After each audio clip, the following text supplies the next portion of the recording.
Hola, buenos días. Vamos a empezar a explicar el tema 9, el Estado moderno, siglos XV y XVI, que va a formar parte de la tercera evaluación. ¿Cómo lo vamos a evaluar?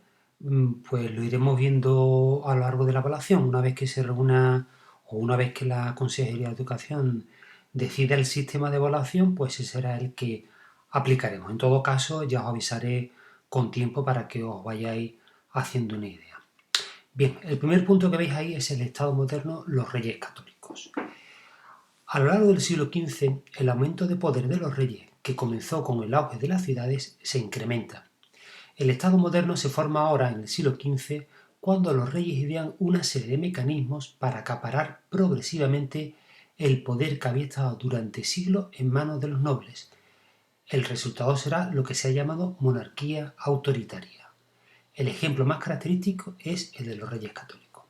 Bien, si os acordáis de la evaluación anterior, dijimos que en la Edad Media los nobles tenían gran parte del poder político, económico y militar, y que incluso llamaban al rey el primus inter pares, el primero entre los iguales. Decían, el rey, tú eres el que manda, pero no olvides que eres uno como nosotros, el primero, pero uno como nosotros. Pues ese se llama, por eso le decían el primero entre los iguales. También comentamos en la evaluación anterior que aparece un nuevo grupo social dentro del estamento de los no privilegiados, que es la burguesía, que se dedican al comercio y que viven en las ciudades. Y dijimos que el comercio o del comercio se obtenían grandes riquezas. Y los reyes se dan cuenta que si potencian el desarrollo de las ciudades, les van a ir quitando poder a los nobles. ¿Por qué? Porque los nobles viven en el campo, viven en sus tierras y su riqueza se basa en lo que los campesinos le entregan de las cosechas que obtienen. De tal manera que si los reyes potencian el desarrollo de las ciudades, eso va a mermar el poder de los nobles. Y eso es lo que van a hacer, entre otras cosas, los reyes católicos en la península ibérica. Bien, al nuevo tipo de estructura política que aparece a partir del siglo XV y sobre todo del siglo XVI en Europa se le llama Estado moderno o también monarquía autoritaria. De tal manera que esto que tenéis aquí, Estado moderno, y esto que tenéis aquí, monarquía autoritaria, podemos decir que son casi dos términos idénticos. Bien, tenéis ahí un mapa de lo que era la península ibérica en la época de los reyes católicos. Estáis viendo perfectamente lo que es el reino de Portugal, el reino de Castilla, de color verde, en la que reinaba o la que va a reinar Isabel la Católica, y el reino, la corona de Aragón, de color naranja. Y estáis viendo también una serie de territorios con un color más oscuro. Esos territorios con color más oscuro son las distintas anexiones, las distintas expansiones que van a tener lugar tanto en la corona de Castilla como en la corona de Aragón. En el caso de Castilla, pues veis que se conquista el último reino musulmán en 1492, poco después se conquistan las Islas Canarias y una serie de territorios en el norte de África, Ceuta, Melilla, Orán y Argel. Y por último, en 1512, la anexión de Navarra. Todo esto se incorpora al Reino de Castilla. Y por otro lado tenemos la Corona de Aragón, donde aparece algún territorio pequeño, como puede ser Bujía, en el norte de África, pero especialmente el Rosellón y la Cerdaña. ¿Vale? Son territorios que la Corona de Aragón le conquista a Francia y que hasta el siglo hasta el siglo XVII va a ser territorio español. Hoy en día es territorio francés. Vale. España en el siglo XV no existía como país, sino que en la península ibérica estaba dividida en varios reinos, con distintas leyes, monedas, lenguas, etc. Esto es importante que lo sepáis, ¿vale? Que son dos territorios independientes, dos reinos independientes, aunque posteriormente van a tener un solo rey, pero aunque tengan un solo rey, que va a ser el nieto de los reyes católicos, en la práctica, en la realidad, son dos reinos independientes. Un castellano en la corona de Aragón es un extranjero, un aragonés en la corona de Castilla es un extranjero. ¿Qué les une? Que tienen un mismo rey, o que tendrán posteriormente un mismo rey. Cuando la reina de Castilla Isabel y el rey de la corona de Aragón, Fernando, se casan, tiene lugar la unión dinástica, aunque seguirán existiendo los reinos de Castilla y Aragón como reinos independientes, que es lo que acabo de explicar. Además de esta unión dinástica, intentarán unir todo el territorio peninsular y tener así más poder. Para ello conquistarán el reino de Granada y el reino de Navarra. Aquí lo tenéis, Granada y Navarra. Pero lo que define la formación de esa monarquía autoritaria, ese Estado moderno que surge por primera vez en Europa, aquí en la península ibérica, en Castilla y en Aragón, es una serie de mecanismos que van a poner en marcha los reyes católicos.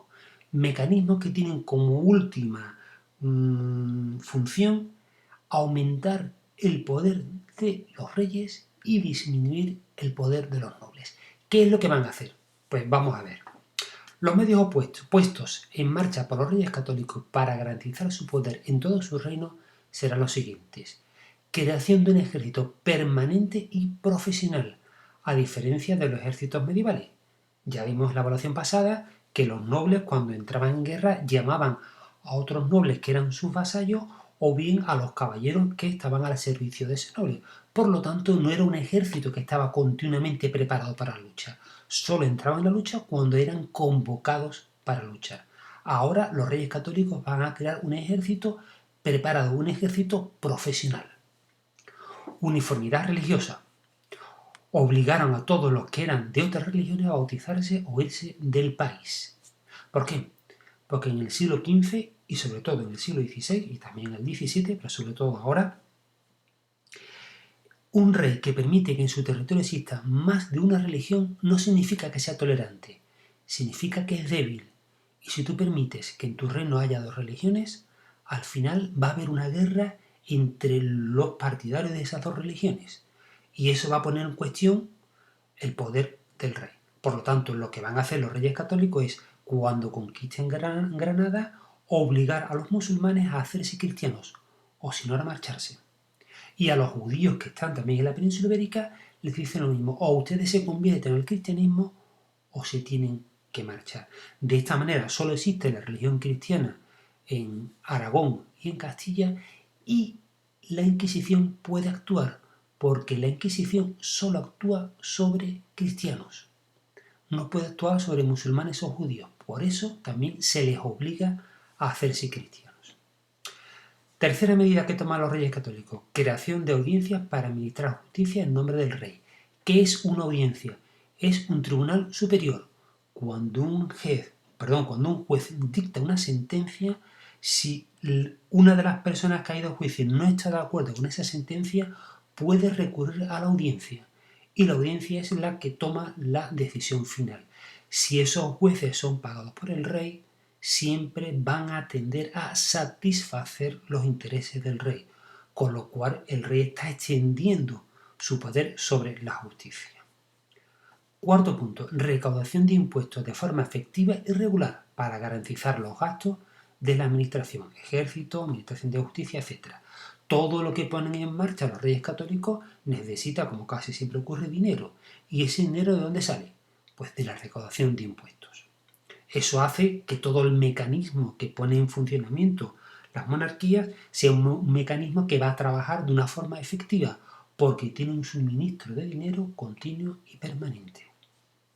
Otra medida que hacen los reyes, que ponen en marcha los reyes católicos, es la creación de la Santa Hermandad, especie de policía rural al servicio del rey, especie o directamente policía rural, o sea, pequeños grupos de personas, o si queréis de oficiales al servicio del rey, que se dedicaban de mantener el orden y la estabilidad en las zonas rurales. Y por último, imposición de representantes del rey en los ayuntamientos de las ciudades. Es lo que se conoce como un regidor, sería o un asistente, el equivalente a lo que hoy en día llamamos un alcalde. De esta manera, los reyes tienen un control efectivo sobre lo que ocurre en las ciudades. A continuación os pongo aquí una actividad, mira el siguiente vídeo y elabora un esquema con las ideas principales.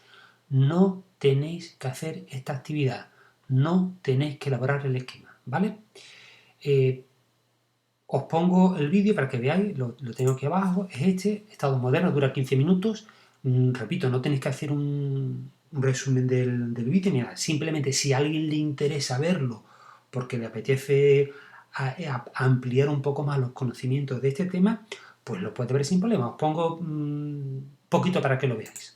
El Estado moderno surgió entre los siglos XV y XVI, cuando los reyes europeos aprovecharon la crisis del feudalismo para concentrar su poder, centralizando el dominio sobre sus tierras. Este proceso se hizo pactando con los señores feudales para recibir sus tierras a cambio de algún privilegio o bien conquistando los territorios a base de guerras sangrientas. Los reyes recibieron el apoyo de la recién nacida burguesía, que deseaba desprenderse de los señores feudales para romper su condición de vasallos. El mapa político europeo, que antes se asemejaba a un mosaico político multicolor de contornos inestables, va a experimentar cambios. El número de reinos independientes empieza a contraerse y los límites empiezan a consolidarse. Este resultado fue... Bien, ahí tenéis un pequeño fragmento de lo que es el vídeo. Si a alguien le interesa, lo repito, lo puede ver. Y no hay que hacer este vídeo, o sea, no hay que hacer esta actividad. En todo caso, si alguien quiere hacerla, pues la hace, me la envía y contará como punto positivo. Pero repito, no es obligatorio. Ya yo iré mandando las tareas en su momento. Vamos a ver el segundo punto. Es la monarquía de los Austria en el siglo XVI. Los Austrias es el nombre que en realidad el nombre es Habsburgo, ese es el apellido. Aquí tenéis Habsburguesa de Habsburgo, ese es el nombre original de esta familia. Lo que ocurre es que la mayor parte de sus dominios territoriales estaban en Austria. Entonces, como en España era un poquito complicado decir Habsburgo, al final se generalizó el nombre del sitio donde procedían, que eran los Austrias. Pero Habsburgo y Austria son dos términos equivalentes. Tras la muerte de los reyes católicos, la corona pasará a su nieto Carlos V de Alemania y I de España, ya que su madre Juana la Loca no estaba preparada para asumir el cargo. Su madre tenía un cierto desequilibrio psíquico y entonces pues se decidió que fuera su hijo, Carlos I de España, el que heredara el trono de su madre. Su madre a su vez había heredado el reino de su padre, Fernando el Católico, y de su madre, Isabel la Católica. De tal manera que es el nieto de los reyes católicos el que se va a hacer con todos los reinos de Castilla y de Aragón. Pero no solo de eso, va a heredar mucho más. Carlos heredó una enorme cantidad de territorio en Europa: Castilla, Aragón, Borgoña, los Países Bajos, Austria. En el mapa lo puedes ver, ahora lo vamos a ver. Además de las posesiones americanas de Castilla. Como su abuelo Maximiliano de Austria había sido emperador, él heredó los derechos al imperio y en 1525 fue coronado por el Papa en Bolonia. Bolonia no es la Bolonia de Cádiz, no es la playa de Cádiz, es una ciudad de Italia que está aproximadamente en el centro norte de Italia, a mitad de camino entre Venecia y Roma más o menos. Ahí es donde está situada Bolonia. Ahí fue Carlos.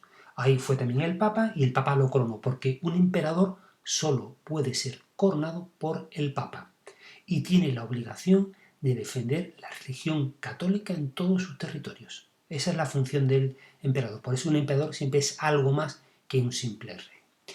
Vamos a ver aquí todos los territorios que heredó Carlos V. Carlos V de Alemania y Carlos I de España. Los dos títulos tiene. Lo que pasa es que normalmente se le conoce como Carlos V, pero que sepáis que Carlos V es porque fue el quinto rey o emperador con el nombre de Carlos en Alemania, pero en España fue el primer rey que tuvo el nombre de Carlos, por eso aquí se llama Carlos I. ¿Qué hereda Carlos I de su abuela Isabel de Castilla? Pues la corona de Castilla, más algunos puntos, como vimos ya el otro día, en el mapa anterior, en el norte de África, y por supuesto todas las posesiones que tenía en América. ¿Qué hereda de Aragón? De su abuelo Fernando el Católico. La corona de Aragón, que no era solo lo que hoy en día es Valencia, Aragón, Cataluña, y el Rosellón y la Cerdeña que está aquí, y las Baleares, sino también Cerdeña, Nápoles y Sicilia. Todo esto era el territorio de la corona de Aragón. Esto lo hereda Carlos I por vía materna, por su madre Juana la Loca. y que hereda de su padre Felipe el Hermoso. Felipe el Hermoso murió antes de que muriera, que murieran los reyes católicos y por lo tanto no pudo heredar el trono español. Como murió antes de eso, pues todo lo hereda directamente Carlos V. Pues va a heredar de su madre, perdón, de su abuela María de Borgoña, los Países Bajos, Luxemburgo y Franco Condado. Los Países Bajos son lo que hoy día es Holanda y Bélgica y Luxemburgo. Y esto que el Franco Condado que hoy en día es parte de Francia. De hecho, Carlos V nace en Gante, en lo que actualmente es Bélgica, aquí en los Países Bajos. ¿Y qué hereda de su abuelo Maximiliano I de Austria? Pues hereda Austria, por eso a los Habsburgo, aquí tenéis el nombre, el apellido, en España se le conoce por los Austrias, hereda esto y hereda los derechos al título imperial, esto es, hereda los derechos a ser nombrado emperador. ¿Y qué es el imperio? El título imperial, ¿qué es el imperio? Que realmente es el Sacro Imperio Romano Germánico. Era un antiguo imperio que existía en la Edad Media que se extendía por todo lo que está entre estas líneas azules. Aquí veis una línea azul, aquí veis la otra línea azul y ese trocito de aquí. Todo esto era el imperio germánico.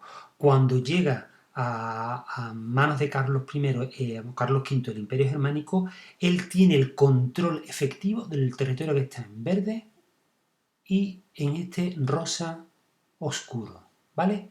El resto no. Aunque al tener el título de emperador, se suponía que todos los nobles que reinaban en estos distintos territorios le debían una dependencia de carácter, si queréis, moral, pero militar no. Eran territorios independientes, pero sobre ellos había una ascendencia, si queréis, de carácter religiosa o ética que obligaba a rendir pleitesía a Carlos V, ¿no? Carlos I o Carlos V, repito, es el mismo rey, Carlos I de España, Carlos V de Alemania. Carlos I quiso crear un gran imperio, pero se encontró con dos problemas en Europa. Su rivalidad con Francia por dominar Italia, de la que salió victorioso. De hecho, sobre todo en Nápoles hubo muchos problemas. De hecho, Carlos V llegó a tener prisionero a Francisco I, al rey de Francia, y por supuesto derrotaron a los franceses y los echaron de Italia, con lo cual gran parte de Italia, esto incluso el milanesado, pase también territorio perteneciente a los reyes de España, van a estar bajo control español. Y el segundo problema que se encontró fue la reforma protestante, que produjo un cisma entre los católicos. ¿Qué es la reforma protestante? Algunos religiosos no estaban muy de acuerdo con toda la corrupción que existía en el Vaticano. Y uno de esos monjes que no estaba de acuerdo, uno de esos religiosos, fue Martín Lutero, que se levantó o que se opuso o que negó la autoridad del Papa y creó una reforma protestante en la cual introdució una serie de normas y una serie de cambios, y entre ellos el más importante desde luego era que no obedecía al Papa. Eso, un emperador que tenía como obligación mantener la religión católica en todo el Imperio Romano, no lo podía permitir. Y eso condujo a una guerra. Ya dije antes que un rey que no mantiene una sola religión en su territorio no es que sea comprensivo, sino que es débil. Y eso fue lo que pasó en el Imperio Alemán, que los enemigos políticos de Carlos V se hacen protestantes y van a luchar contra Carlos V. Y al final a Carlos V no le queda más remedio que reconocer que una parte del Imperio Germánico ya no es católica, es protestante. Fue el gran fracaso de su vida. Bien, la Reforma Protestante que produjo un cisma entre los católicos. Los protestantes no reconocían la autoridad del Papa y tampoco la del emperador. Al final reconoció la división religiosa en el seno del imperio. Fue sin duda su gran fracaso. En 1556, Carlos V o Carlos I nació en 1500, era un hombre relativamente joven para aquella época, pero ya muy viejo porque había viajado mucho por Europa y en aquella época los viajes eran enormemente lentos y costaban mucho trabajo. En 1556 abdica. Abdica significa que renuncia a todos sus cargos y divide todo su territorio, todo su patrimonio entre su hermano Fernando, que recibe el trono alemán y Austria, Fernando va a ser el nuevo emperador y va a heredar el territorio austriaco, y su hijo Felipe II, al que deja España y el resto de sus posesiones. De tal manera que Felipe II va a heredar los Países Bajos, Luxemburgo, Franco Condado, Milán, Nápoles, Sicilia, Cerdeña, en fin, toda la corona de Aragón, toda la corona de Castilla, con todas las posesiones que había en América. Lo único que no hereda Felipe II es Austria y el título de emperador. ¿Vale? Se da la ironía o la curiosidad de que Carlos V, que nació en Gante, va a ser rey de España, y su hermano Fernando, que nace en Castilla, va a ser emperador y rey de Austria. A partir de este momento, los Habsburgo, los Austrias, van a tener dos ramas. La rama de los Austrias españoles, que va a ser Felipe II el primero o el segundo después de su padre, y la rama de los Austrias, de los Habsburgos austriacos, que va a ser, o se va a iniciar con Fernando, que es el tío de Felipe II. Vale, aquí tenéis un siguiente vídeo donde que habla un poco sobre Carlos V. Este de aquí, vamos a ver un poquito.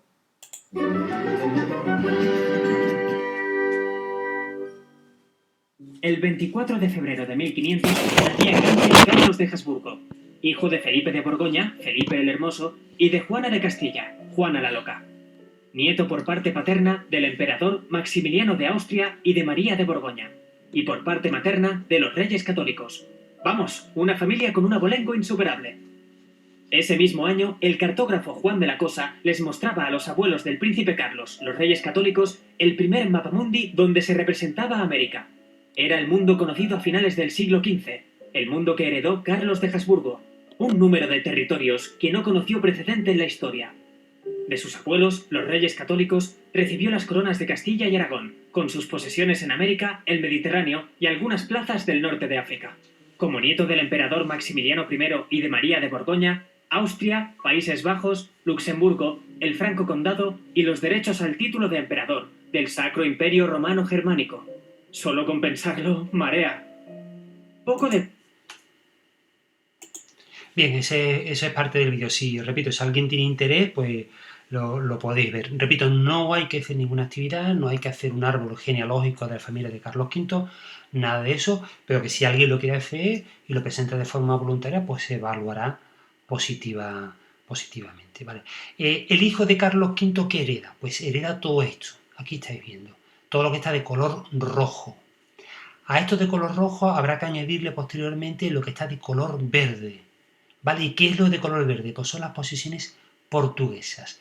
¿Por qué hereda esto Felipe II? Porque el sobrino de Felipe II, don Sebastián, el rey de Portugal, se lanza a hacer una cruzada contra los marroquíes y es derrotado y su cuerpo no es encontrado.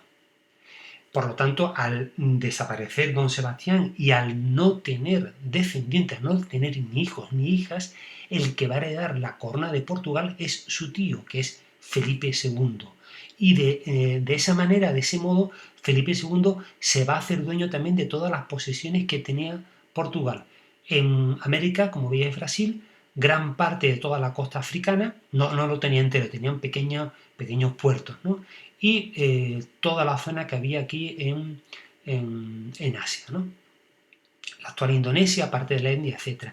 Esto que veis aquí de color rojo, las Filipinas, las Carolinas y las Marianas, serán territorios que descubrirán los españoles y que formarán parte de la corona española, por eso está de color rojo. De hecho, Filipinas, su nombre procede de Felipe en latín. En latín Felipe es Filipo, por lo tanto, las islas de Felipe.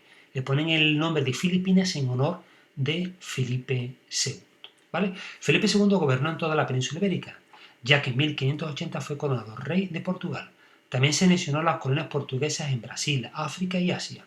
Durante su reinado se decía que el imperio español nunca se ponía el sol, porque siempre había un momento del día de las 24 horas donde el sol estaba dando en alguno de todos estos imperios, de todos estos territorios que estáis viendo ahí. A diferencia de su padre, Felipe II es un rey español. Centró todo su interés en España, aunque tuvo que hacer frente a problemas en Europa. Los Países Bajos no aceptaban fácilmente su autoridad y tuvo que emplearse a fondo para conservar estas posesiones. Entre otras cosas, porque en los Países Bajos nació su padre, Carlos V. Su gran éxito fue la batalla de Lepanto, en la que una coalición cristiana liderada por Felipe II derrotó a los otomanos, frenando su expansión por el Mediterráneo. Aquí estaban los turcos otomanos que tenían controlada la parte oriental del Mediterráneo y muchas veces ayudaban a todos los piratas que habían en el norte de África, eran musulmanes. Con esta batalla de Lepanto, las principales potencias fueron España y Venecia, que está aquí, y con el apoyo espiritual del Papa, se frenó la expansión de los otomanos y los otomanos ya no volvieron a intervenir en el Mediterráneo occidental. Su fracaso más sonado fue la Armada Invencible, que mandó a Inglaterra después de que los ingleses intentaran invadir España. Un temporal arruinó la invasión. Fue un intento de invadir las Islas Británicas, ya que los británicos intentaron llegar por La Coruña e invadir la península ibérica. Fracasaron y lo que hizo Felipe II fue crear esta Armada Invencible, pero coincidió con un temporal y arruinó todo el intento de invadir Inglaterra, Gran Bretaña. Bien, aquí terminamos la primera entrega y los siguientes apartados, la conquista de América y el arte del Renacimiento, lo dejaremos para una segunda entrega. Un saludo.